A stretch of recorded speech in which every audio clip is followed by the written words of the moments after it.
Welcome back to Money Talks. This is the place where money meets politics. Good morning, Buffalo, New York, every Saturday, 9 to 9:30. And we have a lot of fun with this show. Mike Lomas, Glenn Wiggle, financial guys. And we'll be all over the place today. We are going to end up talking about estate planning, protecting your money, passing it on to the next generation. Rochelle Tadaro will join us. She's going to update you on TFG Academy and some of the breakout workshops we're going to be doing, and some of the charity things we're actually doing during the holiday season. But in studio with me, Tom Canavo, wealth management attorney.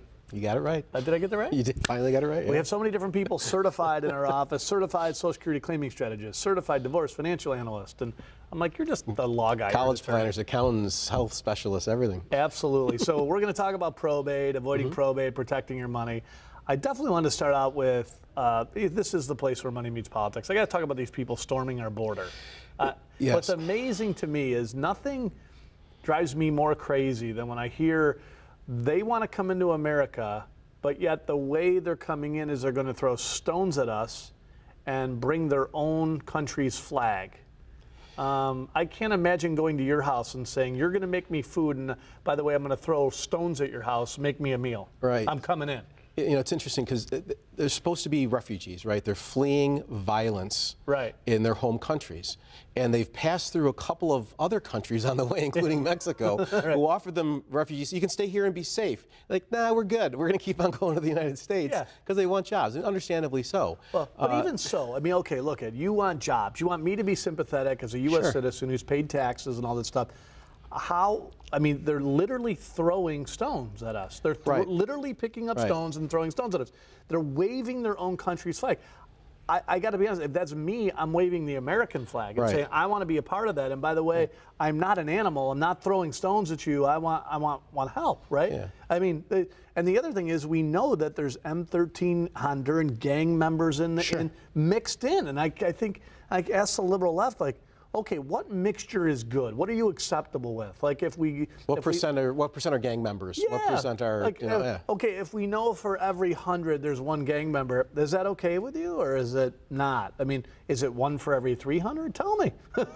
Well, they say that, and this might be true, that immigrants that actually arrive here have a lower crime rate than natural-born Americans. And that might be true. But they don't segregate out the immigrants that came here legally and went through the process, right? Because if you're saying I want to come here, you know, I want to apply for asylum, I'm gonna fit into the American society, right? I'm gonna value what America values, and I'm gonna start that by breaking the law, rushing across your border, and throwing stuff at the people that are there to check me in. Yeah. What does that bode for once you arrive here? I'll tell you what, we know this, the ones that are coming in illegally, 1 out of every 4 of them end up in federal prison, 50% of them end up on welfare. Those are not good numbers. You know, it's interesting. I'm a product of immigrants. My grandparents came over from Italy through Ellis Island. In fact, my middle name is Jack, not John, it's Jack, because my grandfather, Nanu, Giacchino was his name. He couldn't spell his own name at Ellis Island, or at least they couldn't understand him.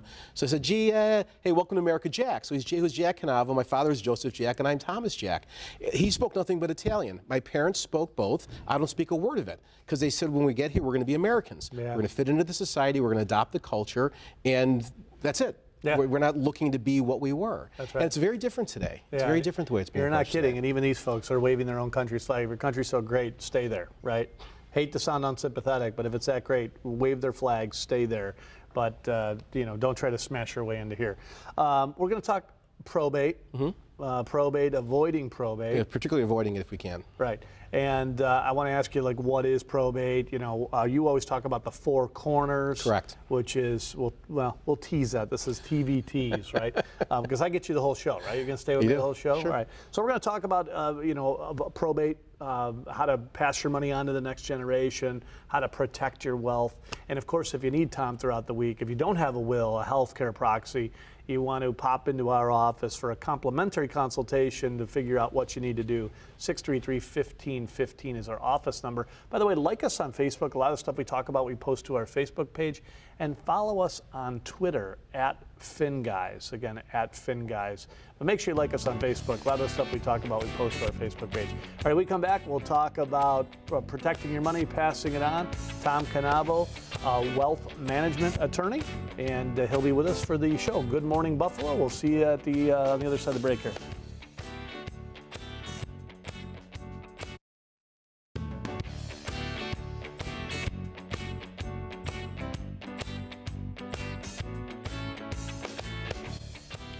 Good morning, Buffalo. Welcome back to Channel 7. Here with you each and every Saturday morning, 9 to 9:30. If you cannot get enough of us, make sure you tune into News Radio 930 WBEN later today, 1 to 3. Glenn Wiggle, Mike Lomas, or Glenn Wiggle, myself. We will be same format. It's the place where money meets politics. If you need us throughout the week, 633-1515, and like us on Facebook, follow us on Twitter. Tom Canavo, wealth management attorney, in studio with us. Let's talk probate. Okay. I want to talk about passing money on to the next generation and four corners. Now, what does probate mean? I don't think a lot of people understand that. What is it? So probate, when you pass away, all your stuff has to go somewhere, and it's going to go somewhere one of two ways. Either you have a will, where you designate where it's going to go, and if that's the case, you go to the surrogate court and you probate the will, and through the surrogate court, your stuff ends up wherever you want it to go. If you don't have a will, then you go through what's called administration, and your stuff goes where the state of New York says your stuff goes, according to a list of priorities that the state has established. And that's called administration. You definitely want to avoid administration. That shocks me, because the state has done, I think, so well with my tax money.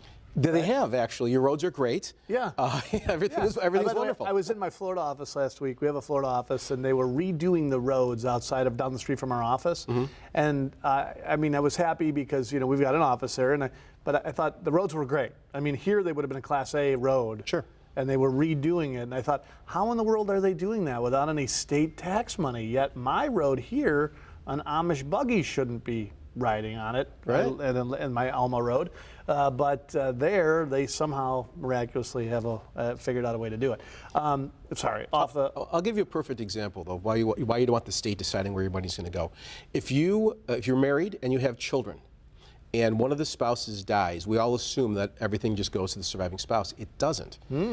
About half of it goes to the spouse, the other half goes to the children. That's what the state says. Ah. So if that's what you want to do, then great, let the state decide for you. If you don't, you need to have a will in place, and then the will goes through the probate process. But that's an orderly process where your wishes are fulfilled, basically. But you want to even avoid that if you can. The probate process, it's a court proceeding.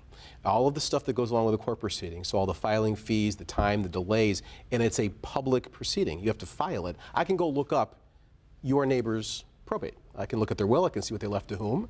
It's a public proceeding. Wow. So if you have stuff and you want it to pass on, you want to work it so that whatever you have, especially your accounts, pass outside of probate, kind of privately, if you will, with certain designations on those accounts. Let me give you a plug. I think one of the things that makes you very different is understanding both sides of the equation, and not to pick on some estate planning attorneys, but there's been attorneys in the past that we've worked with that have wanted to push everything into an estate because that's how they get paid.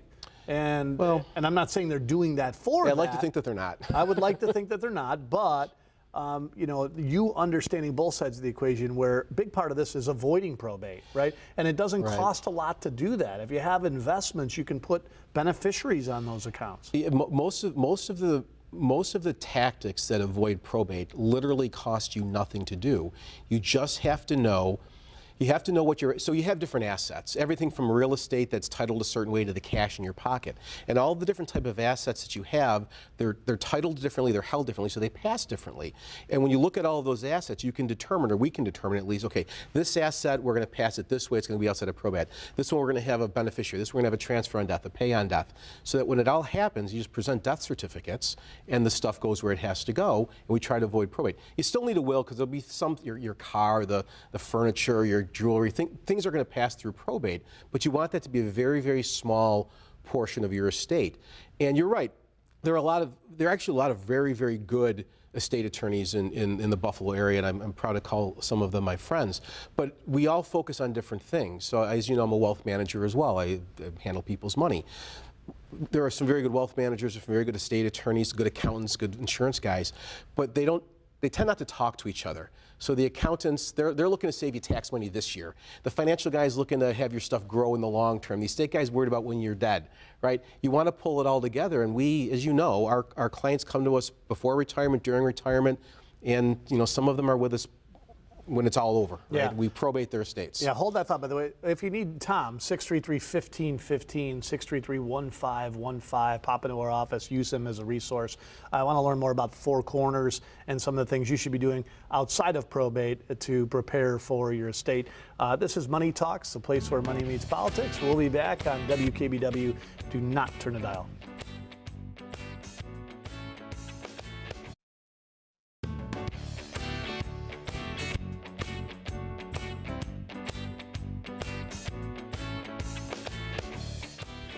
Welcome back to Money Talks, the place where money meets politics. I'm today's host, Mike Lomas, and good morning, Western New York.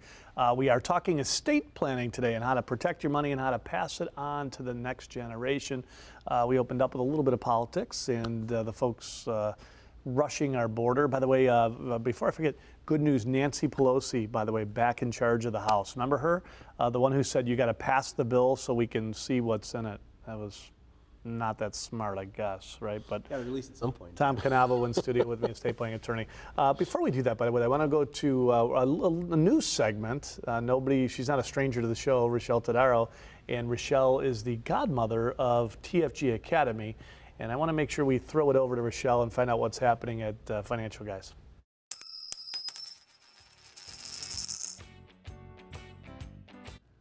Hey everybody, it's Rochelle Tadaro with the Financial Guys. So this is the little segment we call your 2 cents. I'm going to give you the 2 cents on what's going on here right on Money Talks and also at the Financial Guys offices at 305 Spindrift.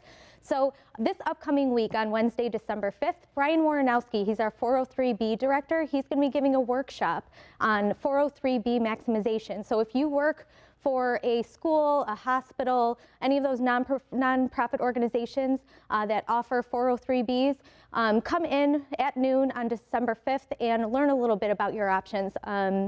So he'll be giving that from noon to 1 right at 305 Spindrift. You can go to thefinancialguys.com/academy and sign up, or you just give our office a call at 633-1515 and we'll add you to the list. The following week, we're going to have cybersecurity and identity theft. Former FBI Assistant Special Agent Holly Hubert will be in our offices December 12th at noon, and she'll be going over all of those things that affect everybody, especially this time of year. Cybersecurity, identity theft, everybody's doing a lot of online shopping. So come in and learn a little bit on how to protect yourself. So that's 12/12 at 12, December 12th at noon. Speaking of the 2019 Academy, that schedule is going to be out relatively soon. I can tell you that John Thur, our chartered financial analyst, will be kicking us off in the new year with another economic and market update. But the last thing I wanted to mention, and probably the most important, is for all the month of December. Today is December 1st. Throughout the month of December at the Financial Guys offices, we invite everybody to bring in non-perishable food items and blankets. We want to give a donation. We want to give back to the people here at Western New York, and we're asking our clients and the public and anyone else who wants to help come into the offices, drop off these items, and we're going to wrap it up with an open house right at our offices. You can come and meet Santa, have your picture taken, have some cookies and cocoa. That's going to be on December the 20th. From 4 to 7 right at our offices. A lot more information to come on that. So a lot of going on in December, but make sure you go to thefinancialguys.com/academy, sign up for our upcoming workshops. And I'm going to send it back over to Mike. Wait, before you throw it back to me, I want an emoji. How do I get an emoji? And do we have the real Santa? I want not the guy that smells like beer and cheese from the Elf movie. I want the real Santa. Nope, ours smells like candy canes and cookies, I promise. Ooh, see, I think it's all that global warming that is pushing Santa from the North Pole down to now Buffalo, New York. Oh, wait a minute, it's climate change. Well, whatever it is, just send in your donation to the Democrat Party. Every $5,000 matters. What a joke. What a joke. Global warming. It's freezing now in Western New York. Absolutely. The coldest Thanksgiving ever, I think. Yeah, but actually, I think it was. Yeah. Climate change, global warming, climate change, global warming. Anyways, we're talking estate planning, wealth management attorney here, Tom Canavo.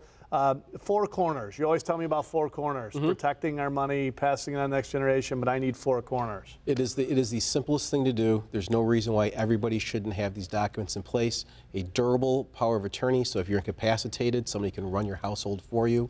A healthcare proxy with a living will, so that if you have a medical issue, if you can't make your own decisions, you've named somebody to do it for you, and you've given them some instructions as to what to do if things really aren't looking like they're going well.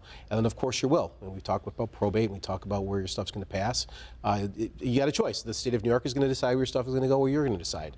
Yeah, and unfortunately, it's one of those things that people say they need. They know they need it. They just continue to blow it off, right? It's easy to say, well, I know I need a will, I know I need a healthcare proxy, but I'm going to do it next week. I'm going to do it next week. I'm going to do it next week. And of course, unfortunately or fortunately, nobody knows when the good Lord's going to take us. This is true. You don't get a warning on that oftentimes. Yeah, so. if we knew the day that you were going to die, we could plan for that day, right? That's what I always say with retirement planning. On my clients, I have clients that say, I'm gonna spend every dollar. I'm not leaving a penny to the kids. And I'll say, okay, when are you gonna die? Yeah. What's your last dollar? What day is that? Because I'm going to Vegas the week before to party with you, but the next week we're gonna run out of money that day.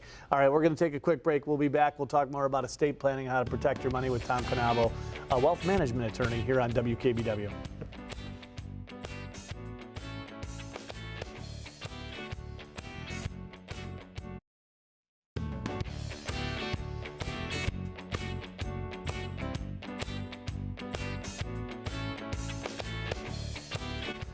Welcome back to Money Talks. Mike Lomas, today's host. We are the Financial Guys, and this is the place where money meets politics, with you each and every Saturday morning, 9 to 9:30. Again, if you can't get enough of the Financial Guys, 1 to 3, News Radio 930, WBEN. We've been there. We're an overnight success, going on almost 20 years on News Radio 930, WBEN. In studio with me, Tom Canavo, wealth management attorney.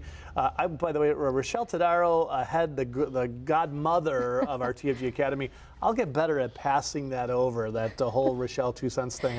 I'll get better at was our passing first it back time. too. Yeah, it was fun. It looked great. These guys are great. It's The fun. emoji is awesome. They said that we can mess with you. We can just have your head floating and Oh all my kinds gosh, of stuff. I'm nervous. We don't have an April Fool's show scheduled, do we? Like, 'cause that's going to be dangerous. That, you know what, will that brings up all kinds of a fun great stuff. idea. We're gonna Well, hopefully April Fool's isn't a Saturday.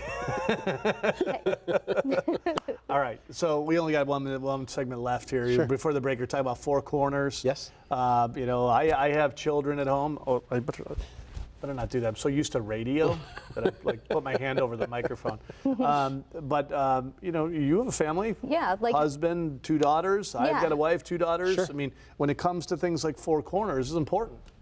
Yeah, well, all of our children are school-age children, right? Yep. Our kids are all young. So when we're talking with a young family, everybody thinks about estate planning like, I'm getting older, I'm going to be passing away, where's all my stuff go? But the bottom line is, and we've talked about this in terms of the power of attorney, who's going to act on your behalf if something happens to you? If you, and this actually happened to friends of ours, my wife and I. Tragically, the husband and wife both passed within about 18 months of each other in their 40s, with 3 children that were school-age children. Think about that. What do you do if you pass today? First of all, if the spouse passes, half of your estate goes to your spouse, give or take, and half goes to children that might be 4 and 6 years old. What are we doing there? Who's going to be the guardian for your children? Where do your kids go? What family is going to take them in? You want to name the guardians for your children. You want to designate where the stuff is going to go. I just met with people today, and they have 2 young children. One of them is on the autism spectrum and has some government benefits. Well, if they inherit money, they lose their benefits. So you have to structure things so that with life insurance and your retirement accounts or whatever you have, that you're not going to jeopardize benefits for your young children if something happens to you tragically, to compound tragedy on top of tragedy. Yeah. Really, it's kind of, we don't want to think about it, but it's true. These things happen. Yeah, and as you said, it could be a young couple like Rochelle and her husband, but it could be estate. When it comes to estate planning, there's no age that makes it right. You don't just say, okay, well, I'm 60 years old, now's the time to do that, right? To me, it's a process. It might be will, healthcare proxy when they're younger. As you get older, it's, hey, I want to start to maybe protect my money from a nursing home, or understand the consequences of what I got to pay and what happens with the money from my IRA account as time goes on. Yeah, and you mentioned earlier in the show that we try to be as comprehensive as we can, right? We cross over a number of different disciplines. At the end of the day, it doesn't matter what year you pass. We hope everybody has a long and healthy life, but everybody wants to leave a legacy. You have to have that legacy to leave, right? So proper planning in the decades before we anticipate that we're going to pass is critically important. Do you know what you're going to, at age 85, you know how much money you're going to have, or at least should have at age 85. Most people don't know that. They're just kind of getting by, day to day, even in retirement. So taking a good look at where you are now and where you want things to go ultimately down the road, I think is a critical exercise that everybody should engage in.